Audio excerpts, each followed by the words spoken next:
മത്തായിയുടെ സുവിശേഷം 4-ാം അധ്യായം.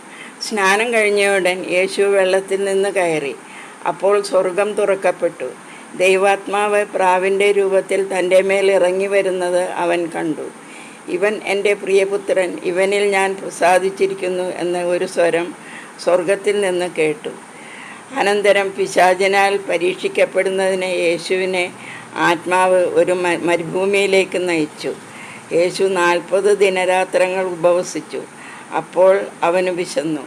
പ്രലോഭകൻ അവനെ സമീപിച്ച് പറഞ്ഞു, നീ ദൈവപുത്രനാണെങ്കിൽ ഈ കല്ലുകൾ അപ്പമാകാൻ പറയുക. അവൻ പ്രതിവചിച്ചു, മനുഷ്യൻ അപ്പം കൊണ്ട് മാത്രമല്ല, ദൈവത്തിൻ്റെ നാവിൽ നിന്ന് പുറപ്പെടുന്ന ഓരോ വാക്കുകൊണ്ടുമാണ് ജീവിക്കുന്നതെന്ന് എഴുതപ്പെട്ടിരിക്കുന്നു. അനന്തരം പിശാച് അവനെ വിശുദ്ധ നഗരത്തിലേക്ക് കൂട്ടിക്കൊണ്ടുപോയി ദേവാലയത്തിൻ്റെ അഗ്രത്തിൽ കയറ്റി നിർത്തിയിട്ട് പറഞ്ഞു, നീ ദൈവപുത്രനാണെങ്കിൽ താഴേക്ക് ചാടുക. നിന്നെക്കുറിച്ച് അവൻ തൻ്റെ ദൂതന്മാർക്ക് കൽപ്പന നൽകും. നിൻ്റെ പാദം കല്ലിൽ തട്ടാതിരിക്കാൻ അവർ നിന്നെ കൈകളിൽ താങ്ങിക്കൊള്ളും എന്നെഴുതപ്പെട്ടിരിക്കുന്നു. യേശു പറഞ്ഞു, നിൻ്റെ ദൈവമായ കർത്താവിനെ പരീക്ഷിക്കരുത് എന്നുകൂടി എഴുതപ്പെട്ടിരിക്കുന്നു.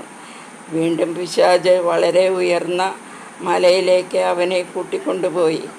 ലോകത്തിലെ എല്ലാ രാജ്യങ്ങളും അവയുടെ മഹത്വവും അവനെ കാണിച്ചുകൊണ്ട് അവനോട് പറഞ്ഞു, നീ സാഷ്ടാംഗം പ്രണമിച്ച് എന്നെ ആരാധിച്ചാൽ ഇവയെല്ലാം നിനക്ക് ഞാൻ നൽകും.